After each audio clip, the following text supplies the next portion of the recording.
ऐश्वर्यमस्तु बलमस्तु रिपुक्षयोस्तु। आपके जीवन में ऐश्वर्य हो, बल हो और शत्रु आपसे दबे रहे।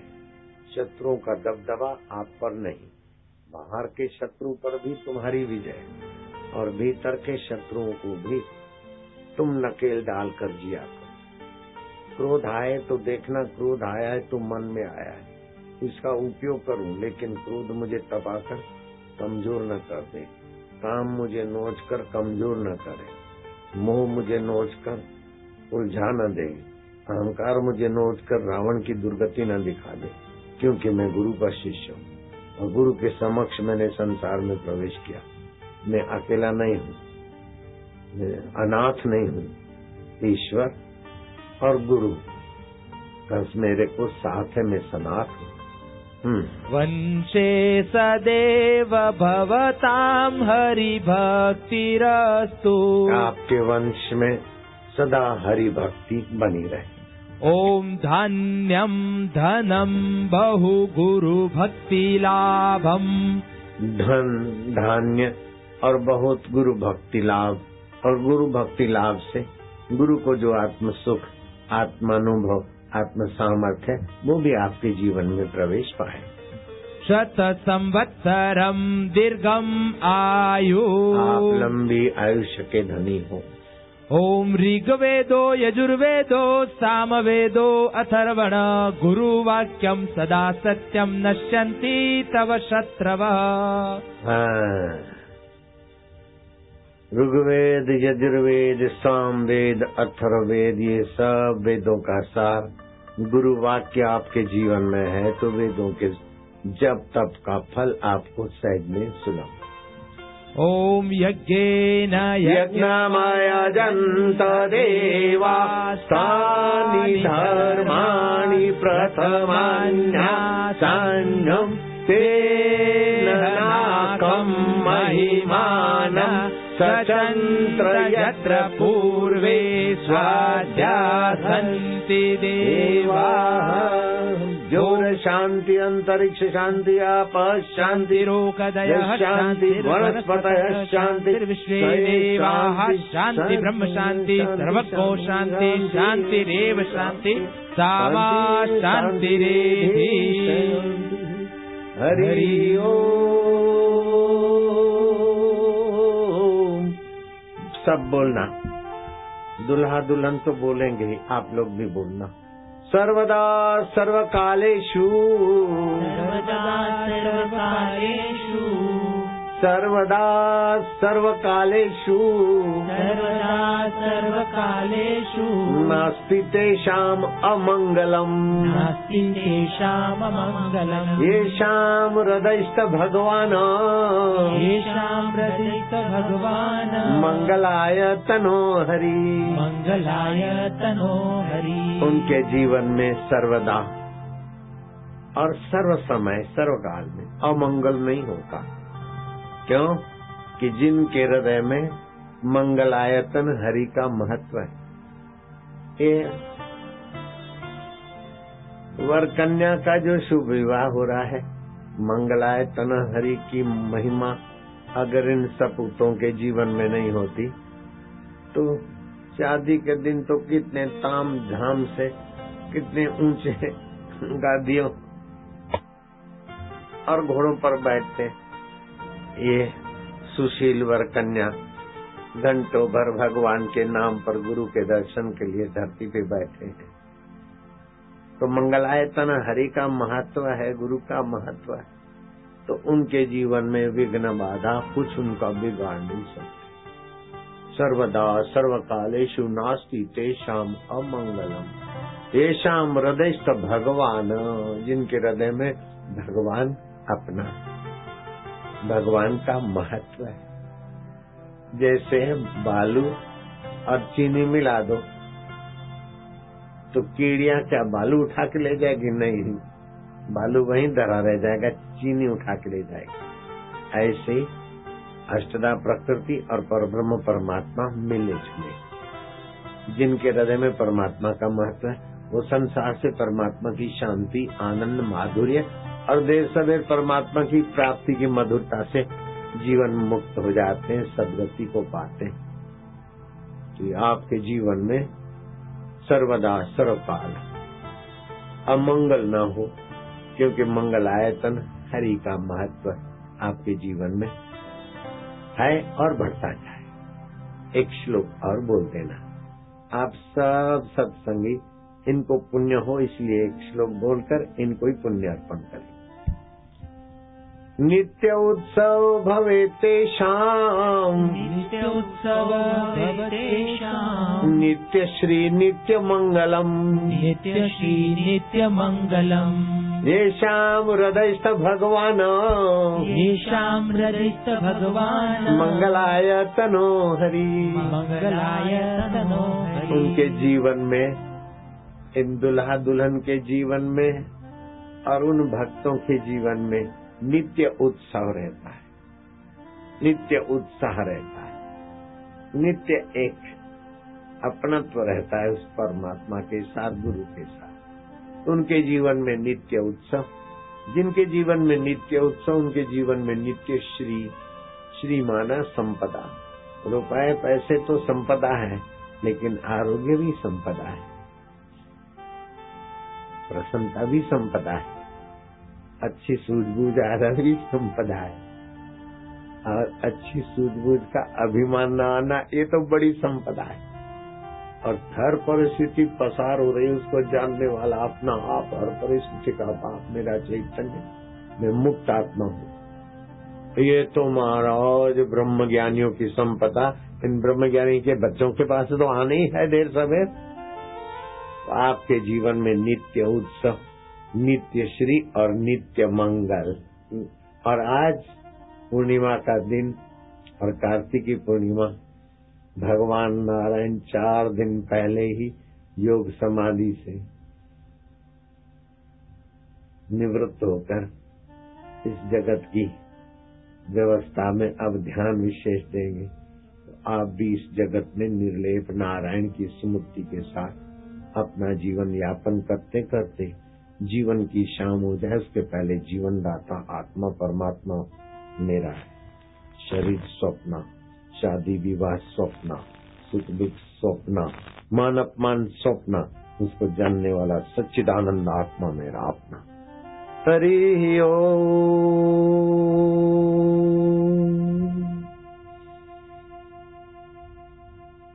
सुखदेव जी महाराज ने कहा, राजा परीक्षित, सत्संग का पुण्य उन्हें पूर्ण प्राप्त होता है जो आखिरी में इस महामंत्र को 3 बार उच्चारण करते। ये शुभ विवाह और सत्संग दोनों साथ साथ चल रहा है। आप लोग सब मिलकर बोलना। ओम तम नमामि हरिम परम, तम नमामि हरिम परम, तम नमामि हरिम परम, तम नमामि हरिम परम, तम नमामि हरिम परम, तम नमामि हरिम परम। नारायण नारायण। अब आरतियां करवाएंगे, तब दुल्हा दुल्हन मुड़कर आरतियों का दर्शन कर लेना। इससे आपके जीवन में विशेष पुण्य पूंजी होगी और आपके घर पुण्य आत्माएं, पवित्र आत्मा ही आएगी, ऐरी गैरी आत्मा नहीं आए। बैठ जाना, मैं आरती करवाता हूँ। उस समय आरतियों के खाली दर्शन कर लेना बस। कार्तिकी पूनम दीपदान का बड़ा महत्व है। त्रिपुरासुर की कथा मैंने बड़ौदे में बताई थी। अब देर हो गई है, फिर कल कभी कर लेंगे। अब एक थोड़ी सी मैं साधना बता दूं। आप संसार में तो प्रवेश करोगे, लेकिन उसके पहले परमात्मा की मधुमय स्मृति में प्रवेश करो। आज से ही करोगे। ये जो बच्चे बच्चियां संसार में प्रवेश करने के लिए एकदम तपस्वी ऋषि मुनियों की संतानों की जैसे शादी होती है, मेरे बेटी बेटी की शादी भी ऐसी हुई। पेड़ के नीचे बेटे की वेदी पड़ी गई थी और छोटा सा ऐसा लगा था शामियाना। कन्या की शादी बड़े अच्छे ढंग से बेकारी जिंदगी होते हुए भी अच्छे निर्विकारी जीवन से जीते नारायण और भारती और बड़े दिमागी हैं बच्चे। और मैं उनकी गैर हाजिरी में सराहना करता हूँ, हाजिरी में तो धमाधम मजबूत करता हूँ, जैसे तबलची थाप बजाता रहता ना ऐसे ही बजाता हूँ उनको। अभी वो इधर होते तो मैं ऐसा नहीं बोलता,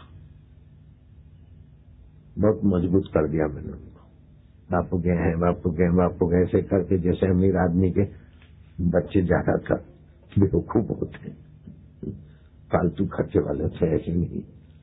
बापू ने खूब ठोक पीट के मजबूत कर दिया है। अपने बच्चों की शुरुआत छोटे हैं तो भले उनको उत्साहित करो, लेकिन ज्यादा सराहना करके ज्यादा विलासी बनाकर उनकी योग्यताओं का ह्रास मत होने दो। और ज्यादा कड़क होकर उनको पराया भी मत होने दो। मैं फिर से अभी कहता हूँ, इन दुल्हा दुल्हन के जीवन में वो बात आ जाएगी। कोई लड़की सत्संग सुन रही थी, वो भी 17 साल की 15 साल, तो उसकी हो गई शादी। अब उसकी शादी हुई तो उसके दुल्हा को भी उसने संस्कार डाले और मेरे को उन्होंने अपने घर बुलाया। मैं उनके घर गया तो एक लड़की निकली बाहर। वो लड़की तो मां बन गई, लेकिन उस लड़की की लड़की उसने ऐसे कैमरा मूवी से और कैमरा से, एक हाथ में कैमरा एक हाथ में मूवी, ऐसे शॉट्स लिया कि मैंने सोचा कि इसने कोई फोटोग्राफी का कोई अच्छा कोर्स किया होगा। और मेरे से 1-1.5 इंच ऊंची थी। तो मैंने कहा क्या पढ़ी हो? मैंने सोचा कि अच्छा कॉलेज का कोई ऐसा विभाग होगा जो फोटोग्राफी की ट्रेनिंग होती होगी। क्या पढ़ी है? तो बोले 6ठी पढ़ती हूँ। उम्र कितनी? बोले 11 साल। और मेरे से 1-1.5 इंच ऊंची और अच्छे कदावर।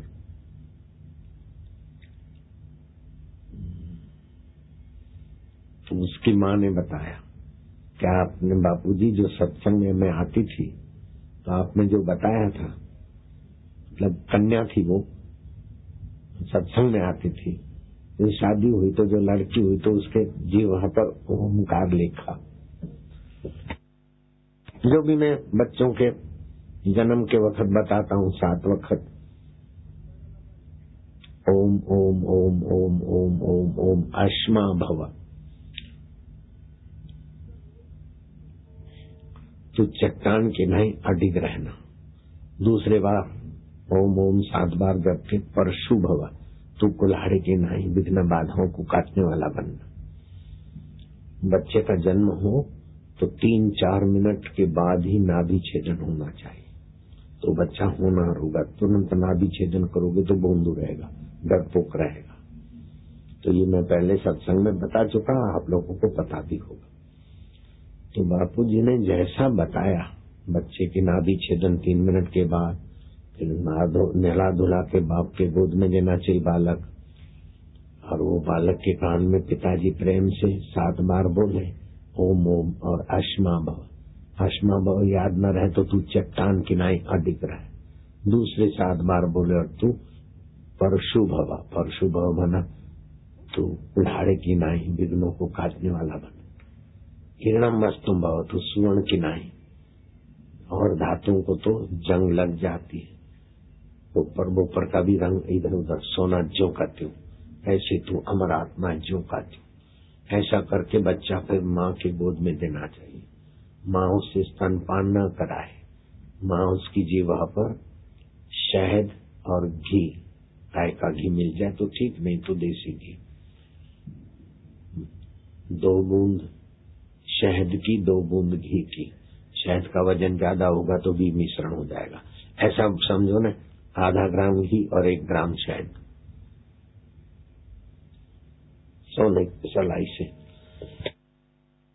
बालक की जीवा पर लिखे। अब सोने की सलाई सब नहीं बना सके तो चांदी की सलाई पर सोने का पानी चल जाता है। पहले 20 रुपए में बनाते थे, अभी 30, 40, 50 में हो गए। वो बच्चा होनहार होता है। तो वो जो कन्या थी बड़ौदा की, तो माँ से और बाप से भी ऊंची और एक्टिव, छठी पढ़ती थी, 11 साल की थी, लेकिन कदावर है। तो अभी वो 13 साल की हो गई। वैशाली उसका नाम है। कल भी थी सत्संग में, सभी दिन आती थी। तो आज से 15 साल पहले जिस कन्या ने सत्संग सुना, उस कन्या की कन्या, उस कन्या ने शादी हो गई, उसकी बेटी अभी 13 साल की है, लेकिन पूरे खानदान में ऐसी बच्चियां किसी की भी नहीं, इतनी प्रभावशाली। तो आज से 15 साल जो मेरी सूझबूझ थी, उससे अभी और बढ़ गई। अगर वो उस बाई को मैं बताता कि बालक पैदा हो, उसके बाद उसको आधी गोली संजीवनी दे दिया करो, तो ये लड़की अभी जो है उससे भी और ज्यादा पावरफुल होती। तो वो उनको तो 15 साल पहले की सीख मिली है, आप लोगों को अभी मिलती है कि आप भी कभी कभी संजीवनी 2 गोलियां ले लिया करो। और बालक घर में आता है तो उनको भी दूध के 1 घंटा पहले संजीवनी आधी गोली रगड़ के पिला दिया करो। क्या बच्चे आएंगे, फिर आधे तेरे आधे मेरे, पहला बच्चा तेरा तो दूसरा मेरा, तीसरा तेरा तो चौथा मेरा। 400 आश्रम में तो बच्चे तुम्हारे, तुम हमारे बच्चे तो तुम्हारे बच्चे भी तो हमारे बच्चे को है, हम दादाजी हो जाएंगे, नाना जी हो जाएंगे। नारायण हरि हरि ओम। इतने सारे आश्रम है, लेकिन मुझे कभी फिक्र नहीं होती कि इतना सारी मेहनत करके बनाए कौन संभालेगा। कई हजारों लाखों साधक बालक तैयार हो रहे हैं देर सवेर। आश्रम तो क्या संभाले, हिंदुस्तान को संभालेंगे, दुनिया को संभालेंगे। ऐसी सी साधना की मैं रीत जानता हूँ, और अभी उस रीत को मैं खुला करे जा रहा हूँ। अब सर्दियों के दिन में बच्चों की हाइट बढ़ानी हो, 12 साल के बाद वो कदावर नहीं होते हो, तो सिंघाड़े का आटा 250 ग्राम, 500 जैसा आपको लगे, जितना सिंघाड़े का आटा उतना घी में उसको हल्का सा सेक लो, थोड़ा रंग बदल जाए, उतनी उसमें खजूर डाल दो। 250 आटा सिंघाड़े का, 250 घी, 250 खजूर, मिश्रण कर दिया, उसकी गोलियां बना दी, छोटी छोटी लड्डूरियां, 1 2 3 खा के घी भी दूध पिए अथवा ऐसे खा ले, अच्छी हाइट बढ़ेगी, अच्छा कदावर होगा, वीर्यवान होगा। बूढ़ा बुजुर्ग धातु क्षय वाले को भी ये वीर्यवर्धक है। जिस पुरुषों को कणों की कमी है या संतान नहीं होती, उन लोगों के लिए भी ऐसा है। और 1 चुटकी तुलसी के बीज मिक्सी में पिस जाते हैं। तुलसी के 1 चुटकी बीज रात को भिगा दे, सुबह ले, तब भी अच्छी तबियत रहेगी। ये तो बड़ी उम्र वालों के लिए, बच्चों के लिए 1 चुटकी का 1/4 हिस्सा।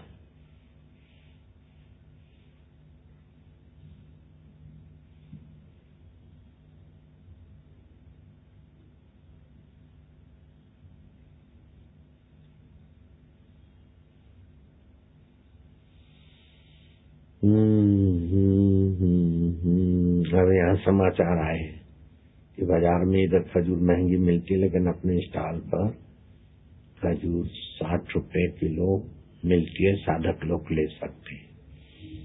और खजूर की ये गोलियां जो बनाने को कहा है वो अपने वैद्यों ने बनाई है, और उसके 3000 पैकेट आए हैं। जिनको चाहिए वो ले सकते हैं। एक पैकेट खजूर की गोलियों का जो शक्ति और लंबाई बढ़ाए अथवा वीर्य बढ़ाए, 25 रुपए में 1 पैकेट मिल जाएगा। ये आया समाचार।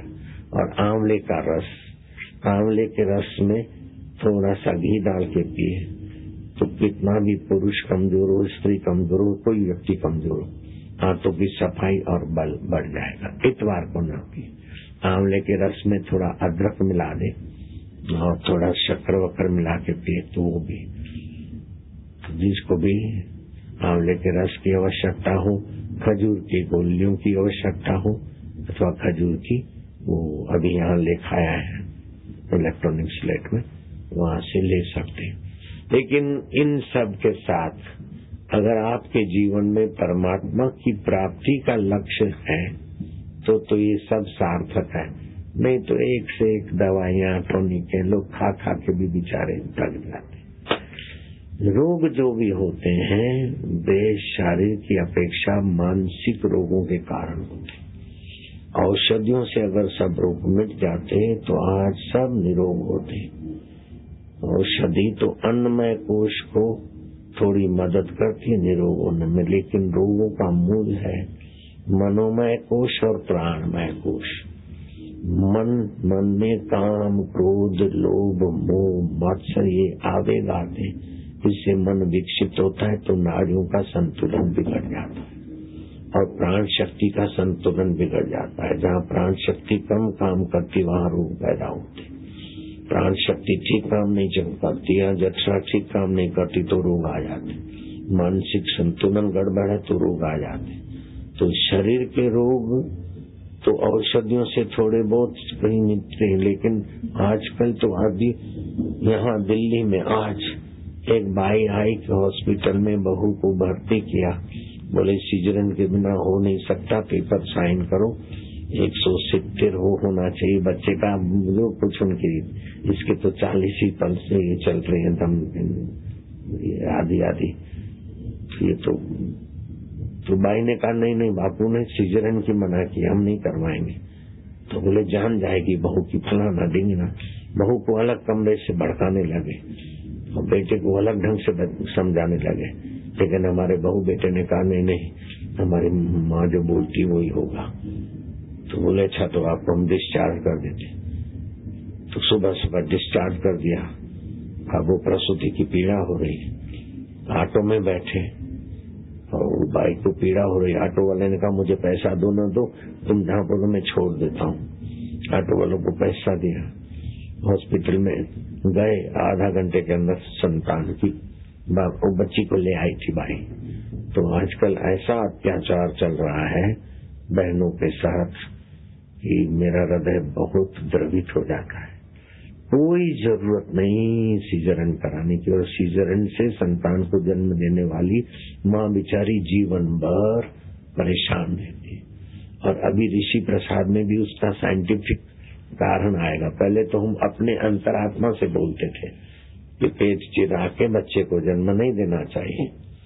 अजय मिश्रा पर मैं नाराज क्यों हूँ कि उसकी बेवकूफ पत्नी ने नर्सों के कहने में पेट चिरवा के बच्ची को जन्म दिया। अब इतना मेरा क्लोज शिष्य और सीजरन कराए तो मेरे को तो अच्छा नहीं लगा, वो बैठा है।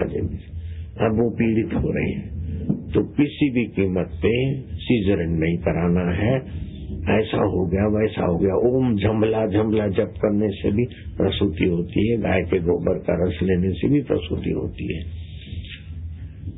ये तो सब ठीक, लेकिन मैं एक साधना की पद्धति आपको बताता हूँ जो मैंने दोपहर को वायदा किया था कि एक ऐसी पद्धति है जिससे आपके मन और प्राण तालबद्ध हो जाए और उस साधना से आपको ईश्वर प्राप्ति का रास्ता एकदम इजी मिल जाए। ईश्वर प्राप्ति तो इजी हो, सहज में हो, लेकिन ईश्वर प्राप्ति के पहले आप संसार में भी अच्छी तरह से विघ्न बाधाओं के साथ घुटने न टेक कर जूझते हुए आप सफल हो जाए, ऐसी एक सुंदर साधना पद्धति है। वो केवल शास्त्रों में लिखी है ऐसी बात नहीं है, उस साधना का प्रभाव मैंने देखा भी है और वो साधना सहज में सबकी चलती रहती है। तो मुझे तो इस बार किसी सदग्रंथ में से जानने को मिला कि एक संत रहते थे जूनागढ़ के तरफ। जूनागढ़ गिरनार गुजरात का तीर्थ धाम भी है। जूनागढ़ के पास धुंदुसर गांव की कुछ किनार दूरी पर एक संत रहते हैं। उनका नाम था अगम सिंह नाम था उनका। उनको हनुमान जी के प्रति आस्था थी। हनुमान जी का ध्यान आदि धरते थे और हनुमान जी जैसे किसी के राम इष्ट होते हैं तो हनुमान भक्तों के हनुमान इष्ट। उस संत की हनुमान जी के प्रति जो आस्था थी, उस आस्था ने हनुमान जी को प्रकट कर दिया। और मेरे लालजी महाराज के पास भी हनुमान जी आते थे और लालजी महाराज को भी लेकर एक जगह पर सूक्ष्म शरीर से घुमा के आए थे। वो फिर विषयांतर हो जाएगा, लेकिन ये बिल्कुल सच्ची बात है, आप संदेह नहीं करना। तो हनुमान जी की उपासना करने वाले अगम सिंह महाराज ने हनुमान जी को पधारे तो स्तुति की, और आप ही मेरे गुरु जी हैं। तो हनुमान जी ने उनको मंत्र दिया। मुझे इस बात का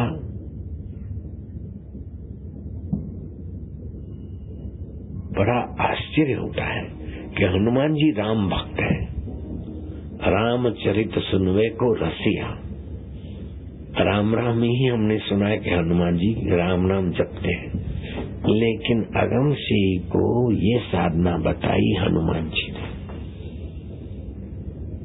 अगम सिंह ऊंचे पात्र रहे होंगे। हनुमान जी ने कहा कि श्वास अंदर जाए तो सो और श्वास बाहर जाए तो हम। हालांकि हनुमान जी ने बताई, इसलिए साधना महत्वपूर्ण है नहीं, ये साधना तो अनादिकाल की है। ये तो बड़े बड़े योगी लोग जानते हैं, करते हैं। लेकिन हनुमान जी जैसे राम भक्त भी अपने प्रिय भक्त अगम सिंह को सोहम की साधना बताते। तो मुझे लगा जब हनुमान अपने प्रिय भक्त को अगम की साधना बताते, तो आशा हम भी ये साधना जानते हैं, तो अपने भक्तों को बताने में अब देर क्या करना। तो आज मैं तुमको वो साधना बताना चाहता हूँ। और ये साधना सहज में चल रही है, बाकी की साधना तो करनी पड़ती। इसको बोलते अजपा गायत्री। इसकी बड़ी भारी महिमा है। इसको कबीर जी ने भी कहा, माला श्वासोश्वास की जगत भगत के बीच, जो फेरे सो गुरुमुखी ना फेरे सो नीच। श्वास अंदर जाता है तो सो, और बाहर जाता है तो हम। सो हम हंस सो हम। सो माना वो चैतन्य जो प्रकृति में ओतप्रोत है। जैसे दूध में घी ओतप्रोत है, दूध में सफेदी ओतप्रोत है, प्योर सोने के गहनों में सोना ओतप्रोत है, समुद्र के तरंगों में भंवरों में पानी ओतप्रोत है, ऐसे ही सारी सृष्टि में परमात्मा ओतप्रोत है, भरपूर है। जब हम परमात्मा को दो भुजा वाला, चार भुजा वाला मानते हैं, तो ये शुरुआत एकाग्रता के लिए, जिनमें वो परमात्मा का तत्व प्रकट हुआ, ऐसों का हम ध्यान करते। वास्तव में परमात्मा दो भुज और चार भुज तक सीमित नहीं है। वो भगवान विष्णु है, भगवान शिव है, लेकिन उतने से नहीं है। और कभी भी हम शालिग्राम की भी पूजा करते हैं, शिवलिंग की, तो तुम गोल मटोल पत्थर में तुम्हारी पूजा खत्म, ऐसा नहीं है। जले विष्णु थले विष्णु, विष्णु पर्वत मस्तके, ज्वालमाला कुले विष्णु, सर्व विष्णु मही जगत है। तो शालिग्राम, लेकिन सर्वव्यापक सर्व जगत में विष्णु है। ऐसे ही हम उपासना करते। ऐसे शिव जी को भी हम इतना सा नहीं मानते। इतना सा तो एकाग्रता के लिए उनका बाण है, शिवलिंग है। बाकी शिव जी सर्वव्यापक है, ऐसा मानते हम लोग। हम पत्थर की पूजा नहीं करते, पत्थर में छुपे हुए परमेश्वर की पूजा करते। तो ये परमेश्वर कौन है? सो जिसकी सत्ता से आंख देखती है, मन सोचता है, बुद्धि निर्णय करती है, और ये सब बदलने के बाद भी जो नहीं बदलता वो मैं हूँ। बिल्कुल सच्ची बात है, बुद्ध को भी समझ में आ जाए। सो मना सत्य चित्त आनंद, जो प्रकृति में ओत प्रोत भरपूर है वो हम है। हमारी उंगली में हमारी चेतना नहीं होती तो उंगली नहीं हिलती, हमारी आंख में पलकों में हमारी चेतना नहीं होती तो नहीं पलके चल। तो हम वो है।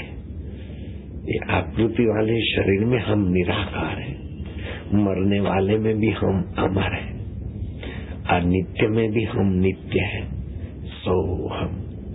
मैं तो हाथ जोड़कर प्रार्थना करता हूँ, ये साधना आप शुरू कर दो। 5 मिनट आप ऐसे ही समझो कि 5 मिनट गुरु को कुछ तो देना चाहिए, तो हम 5 मिनट गुरु जी को दे रहे हैं। गुरु जी 5 मिनट तुम मेरे को देने की भावना से करोगे, लेकिन तुमको जो मिलेगा उसका माप ब्रह्मा जी भी नहीं लगा सकते। ऐसी ऊंची साधना है, ऐसी ऊंची नजरिया है। सो इससे क्या होगा? प्राण तालबद्ध होगा, मन के दोष दूर होंगे, रोग प्रतिकारक शक्ति, अनुमान शक्ति, क्षमा शक्ति, शौर्य शक्ति आपकी विकसित होगी। ऐसा नहीं 2 दिन क्या देखे हुआ कि नहीं, ऐसा नहीं करना। तो बंदरों ने देखा कि ये गुटली लगाने से आम होते हैं, तो चलो अपन गुटली लगा दें। तो गुटली लगाई, तो पास में नदी में से पानी के चुल्लू भर के आए और बंदर भैया बैठ गए। तोला होता है उनका।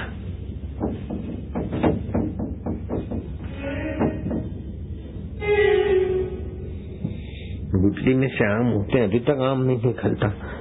मिट्टी हटाया, खोला, देखा, सुना, फिर डाल दी गुटली, फिर मिट्टी डाल दी, इधर उधर से गोबर वोबर था कहीं और डाल दिया, फिर चुल्लू भर के फिर बैठ गए।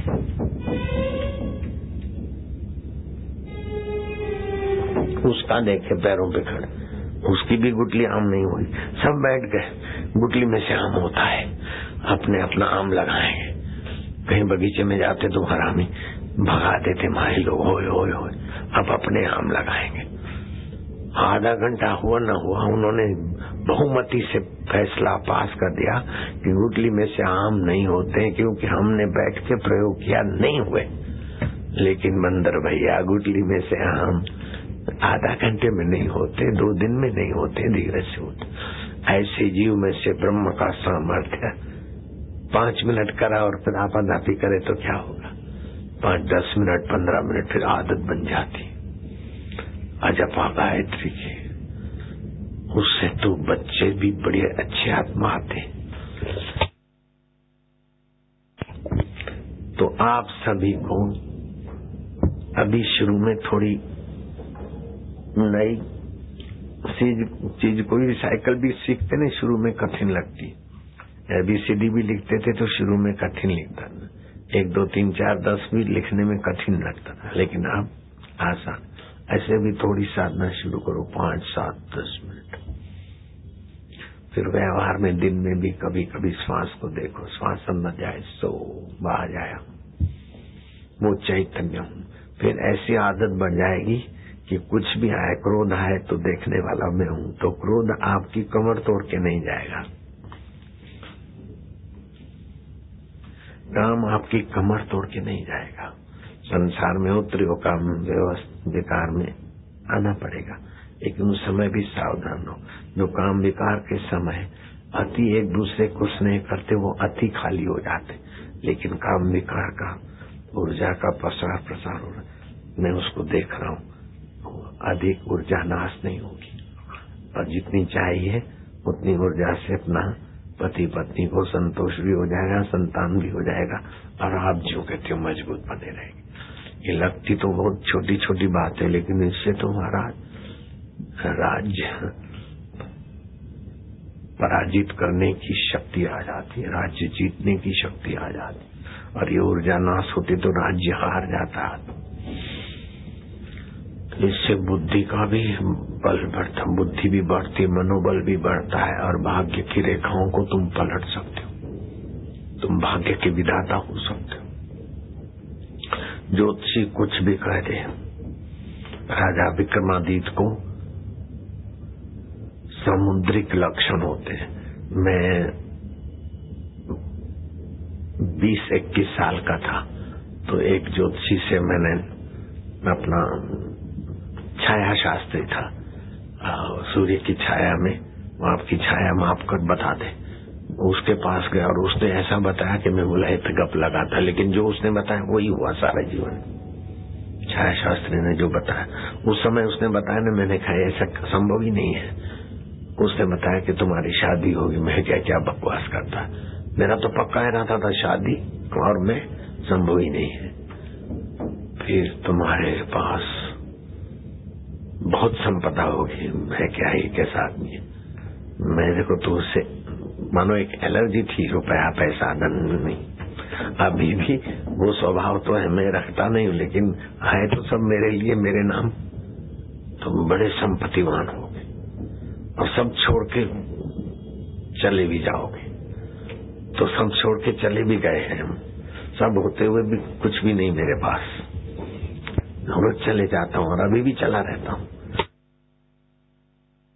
तो शादी होगी ये उसने बोला और मैंने तुरंत, मेरे को लगा चलो 5.25 आने देने पड़ते थे उस जमाने में।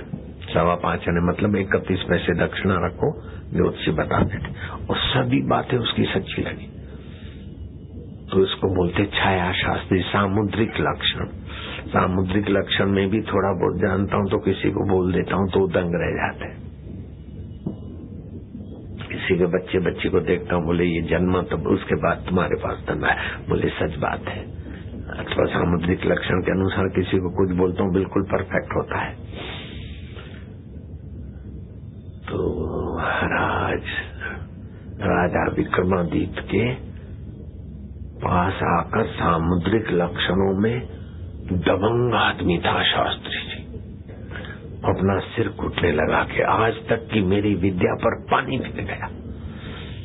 विक्रमादित्य ने कहा क्यों शास्त्री जी, तुम तो बड़े प्रसिद्ध हो, क्या बात है? बोले बात क्या है, मैं तो लुट गया। कैसे लुट गए? बोले सब गलत। कैसे गलत?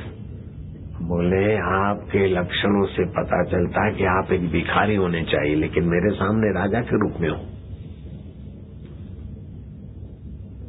मेरा गणित कहता है आप भिखमंगे होने चाहिए थे, आप राजा हो। और हमारे सामुद्रिक लक्षण के अनुसार आपका कोई साथी सहयोगी नहीं, लेकिन सारा राज्य आपकी जी हजूरी कर रहा है। ऐसे उसने बताया विस्तार से। मेरा गणित झूठा पड़ गया। सामुद्रिक लक्षण में जिसके लिए बोलता था, जिस देखकर बोलता, ऐसा सब सत्य साबित होता। और आज मेरा ही गणित, मेरा ही शास्त्र, मेरा ही विद्या मेरे आगे झूठी साबित हो रही है।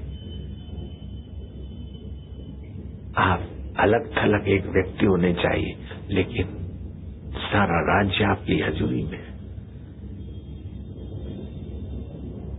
मुझे विश्वास नहीं हो रहा है कि आज तक की मेरी विद्या पर मैंने गर्व किया था और साफ झूठा मालूम हो रहा है। विक्रमादित्य ने कहा नहीं नहीं, तुम निराश मत हो। बाहर से लक्षणों से तुम अगर अपनी विद्या को नहीं देख पाते हो, म्यान में से तलवार खींची और तलवार की नोक रखी अपने छाती पर। बोले मैं यहाँ चीर लगाता हूँ, गहराई से देखो। बोले नहीं नहीं ठीक है, मेरी विद्या सही है, आप भी सही हो। क्यों? कि आप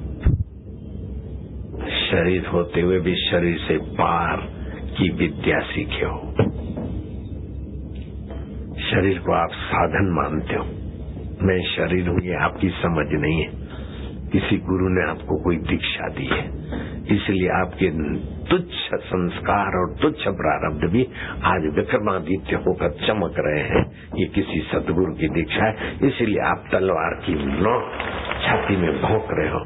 अगर मैं रोकता नहीं तो शायद चीरा भी लगा देते। आप शरीर से पार सोहम स्वभाव के साथ।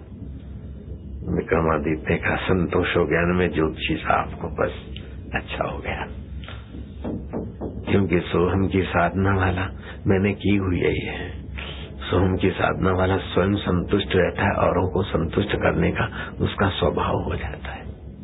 आप भी मेरे से संतुष्ट हो ही ना, सांप भी संतुष्ट हो जाते हैं उसके स्पर्श से। ये वो साधना है, मैंने ये की हुई थोड़ी बहुत।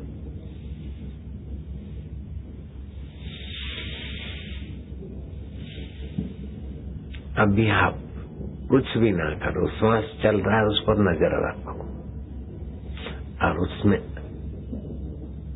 श्वास अंदर जाएगा तो सो मानो वो चैतन्य साक्षी आत्मा। श्वास बाहर आएगा। हम 5 मिनट का ये कोर्स अभी हम करेंगे, आप सभी करोगे। सो हम 5 मिनट होते ही मैं बोल दूंगा, हो गए 5 मिनट। बड़ी शांति मिलेगी, ताल बदता है और दुल्हा दुल्हनों के घर ऊंची आत्माएं, बिल्कुल पक्की बात है।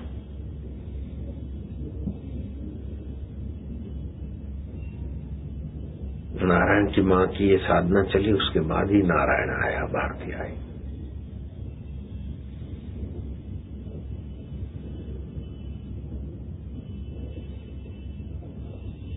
मैं व्यासपीठ पर बोल रहा हूँ, विनोद में तो मैं झूठ बोल देता हूँ, कोई जॉक्स होता है तो उसमें झूठ होता है मेरा, लेकिन अभी झूठ बोलने का सवाल ही नहीं। नारायण की माँ इस साधना में प्रविष्ट हो गई थी, उसके बाद ही बच्चे का जन्म हुआ, नारायण का, भारती का। है हमारी भोली परंपरा। मेरी माँ बहुत भोली थी, पिताजी भी सीधे साधे। भोलापन तो है नारायण में, लेकिन मैंने कितना भी उसको दबाया कुचलाया, वो मजबूत निकलेगा, निर्भीक रहेगा।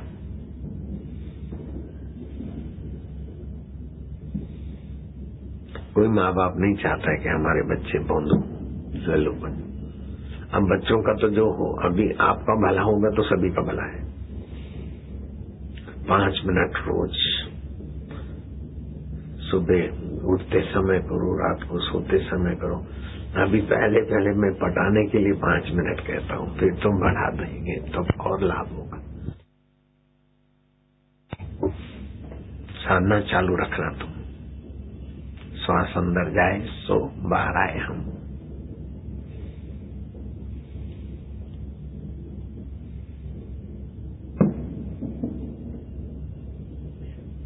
एक भी श्वास बिना गिन खबरदारी के ना जाए। नाक के आगे हिस्से पर नजर थमा दो। व्यर्थ के विचार, व्यर्थ के संकल्पों में हमारी एनर्जी बहुत नष्ट होती रहती है। ये 5 मिनट एनर्जी को नष्ट होने से बचाकर फिर 10 मिनट, 15 मिनट, फिर तो क्या हो जाएगा देखना।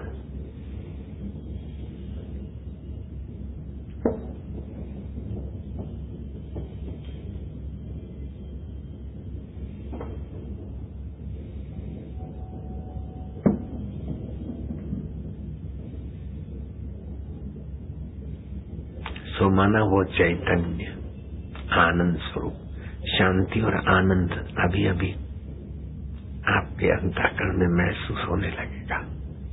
होता है कि नहीं, ये संशय ना करना। में आनंद स्वरूप, सो माना वो आनंद स्वरूप चैतन्य आत्मा, मैं हूं।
हनुमान जी ने ये साधना बताई उगमसी संत को, और उगमसी संत इस साधना के प्रभाव से अपने आत्म वैभव को पाए और उनके भक्त बढ़े खूब। उनके वचन में से एक वचन में उनका उच्चारण करके आपको बताता हूं। सोहम मंत्र दियो सतगुरु ने, सोहम मंत्र दियो सतगुरु ने, मेरे सतगुरु पवन कुमार। कहे उगमशी जति परतापे, ए भव सागर तारणहार। जपो मन अजपा स्मरण सार। ये संत उगमशी की वाणी का एक चौपाई दुआ है। तो इसमें आ गया कि उनको सोहम मंत्र उगमशी को दिया, मेरे सदगुरु पवन कुमार अर्थात हनुमान जी। कहे उगमशी जति प्रतापे, जति है वे ब्रह्मचारी, जति प्रतापे ए भव सागर तारणहार। भव सागर से पार करने वाली साधना है, आम आदमी के लिए नहीं है। जिसको मुक्त होना है जन्म मरण से उसके लिए। अब मिलकर बोल, लंबा श्वास लो। हरि ओम।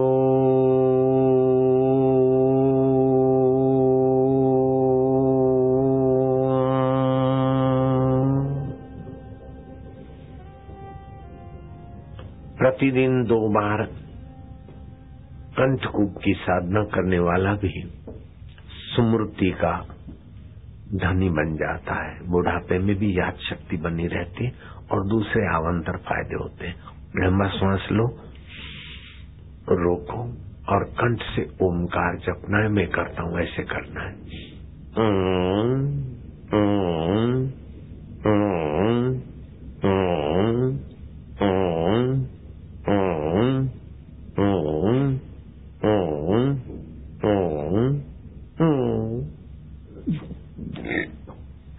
फिर से लंबा सांस लो। मैं भगवान का हूँ, भगवान मेरे है और ओमकार अंतर्यामी प्रभु का मंत्र है। आनंददाता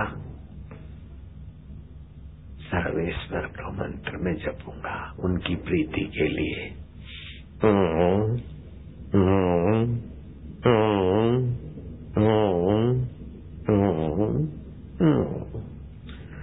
अब जैसे आपके पड़ोस के बच्चे आपके हैं, ऐसे आप भी हमारे बच्चे हैं। तो मैं आपको अपना बालक समझकर सिखाता हूँ, आप और बालकों को सिखाना। मोहन, रमू, सुरेश, जम्बू, चिगू, आ जाओ बेटे। कारपेट बिछाते हैं क्योंकि ये साधना करने से तुम्हारी ऊर्जा जागृत होगी। बिजली, रोग प्रतिकारक शक्ति, स्मृति शक्ति बढ़ेगी। ऐसी में साधना तुमको सिखाता हूँ। क्या करना है? पलथी मार के बैठो बच्चे, पलथी मार के बैठो। अब क्या करना है? दाएं नाक से श्वास लो, लेकिन उसमें ओम स्वरूप ईश्वर की स्मृति भरो। 3 बार जप करो। बाएं से छोड़ दो, बाएं से लो, दाएं छोड़ दो। इसको अनुलोम विलोम बोलते। आप दोनों नथुनों से श्वास लो। पहली उंगली अंगूठे के साथ, 3 उंगली सीधी, कमर सीधी। अब कंठ से जप करना है। इससे याद शक्ति बढ़ेगी, मार्क अच्छे आएंगे, पेट की खराबियां दूर हो जाएगी, दिमाग बड़ा तेजस्वी होगा। और भगवान अंतर्यामी का मंत्र है, ओमकार मंत्र परमात्मा का है, तो सारी सिद्धियां शक्तियां इससे जुड़ी रहती। करोगे बच्चे? बच्चियां करोगी? बबलू करोगे? बबलियां?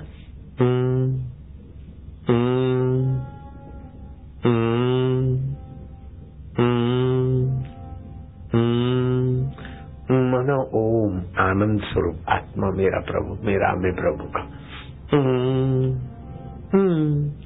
दोबारा श्वास लो गहरा। अच्छा लग रहा है ना? रक्त कीटन पवित्र हो रहा है। बुद्धि शुद्ध हो रही, मन प्रसन्न हो रहा है। अब तीसरी बार करोगे लाला, लालियां कर लोगे ना?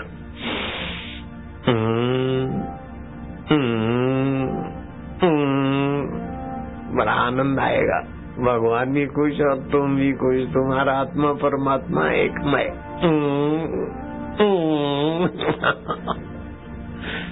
चौथी बार कर लोगे? थकते तो नहीं ना? मजबूत हो बेटे, शाबाश। चौथी बार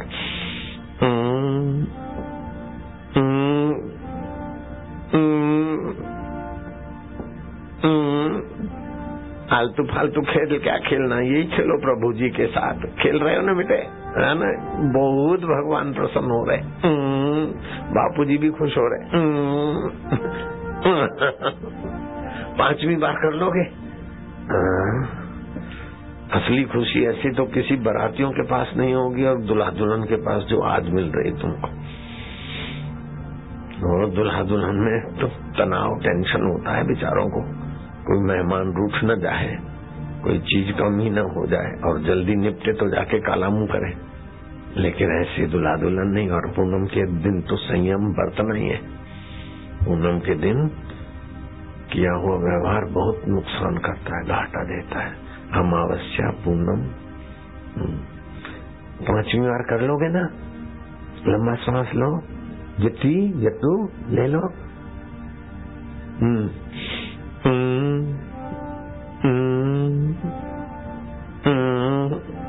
खुशी खुशी हो रही है।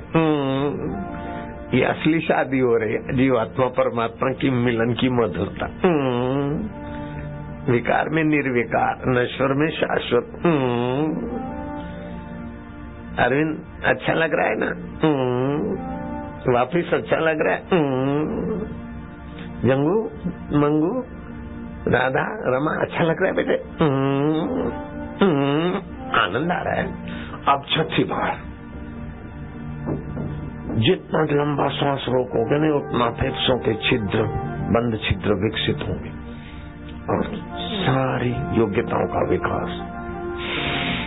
ओम स्वरूप भरना है श्वास को। भरो भरो भरो। छठी बार कर रहे हैं, अब मजबूत हो गए, पक्के हो गए, प्यारे हो रहे हो, अच्छे लग रहे हो। परमात्मा प्रसन्न हो रहे हैं इस जब से। तुम भी प्रसन्न हो रहे हो। आनंद आनंद हो रहा है। देखो देखो, मोहन कितना खुश हो रहा है। रमा, मोहन तो शरीर का नाम है, आत्मा खुश है ना? सातवीं बार करो।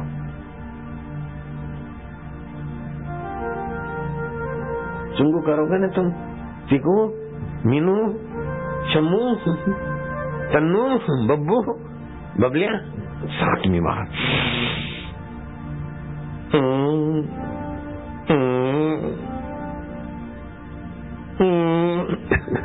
हंसी आ रही, अच्छा लग रहा है। ओमकार मंत्र निरोधता दे रहा है। आठवीं बार।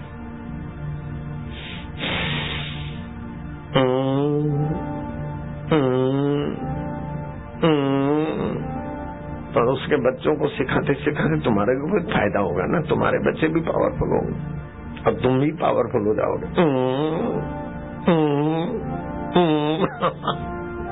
नौवीं बार।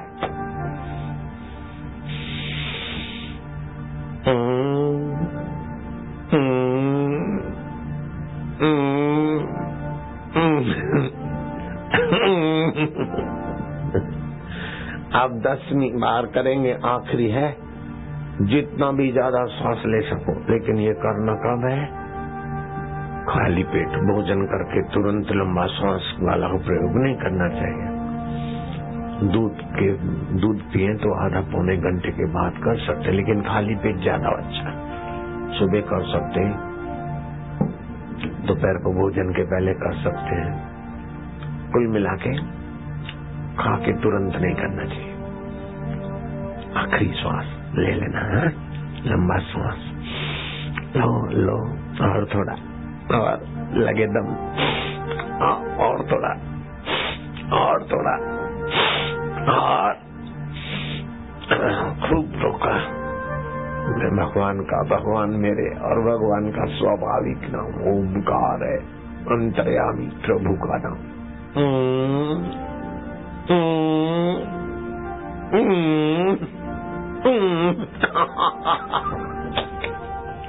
ओम ओम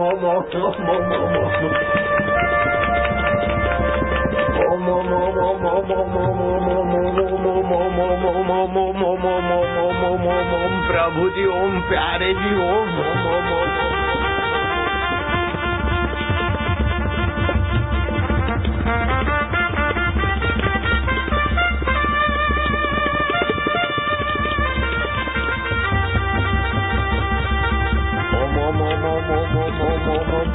रक्त पवित्र हो रहा है, बुद्धि पवित्र हो रही है।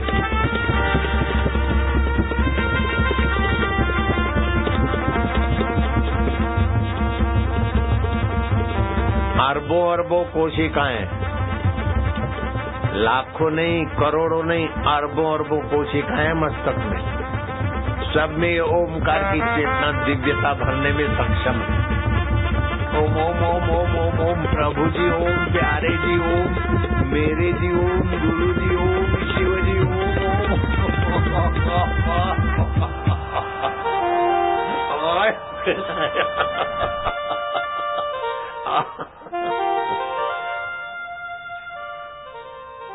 अगर ये जो साधना बताई आधा घंटा करते हो तो एक हफ्ता भर आप विघ्न बाधा वाले संसार में मजे से जूझते हुए मस्ती से जी सकते हो, खाली आधा घंटा। 8 दिन आपको जूझने की शक्ति देता है, लेकिन आधा घंटा करो फिर 8 दिन खर्चो तो वैसे के वैसे कंगले हो जाएंगे। रोज करते रहो और बढ़ाते रहो और बापूजी बन जाओ। तुम्हारे बाप का जाता क्या है? आधा घंटा से क्या ठेका लिया। मैं तो आज सच पूछो ने तो बहुत परिश्रम था, गया कुछ खाया पिया, थोड़ा जरा सा भोजन पचाने के लिए लेटा। मैंने कहा मना कर दो, हम नहीं आएंगे, सुरेश पूरा कर ले। लेकिन तुम लोगों का कुछ था और इंतजार कर रहे हैं, तो फिर मन बॉर्डर पे था, जाऊं नहीं जाऊं, जाऊं नहीं जाऊं। मैं कहा चलो, आ गया तो अच्छा हो गया ना। चलो अलाउंसर है क्या? चलो बढ़िया।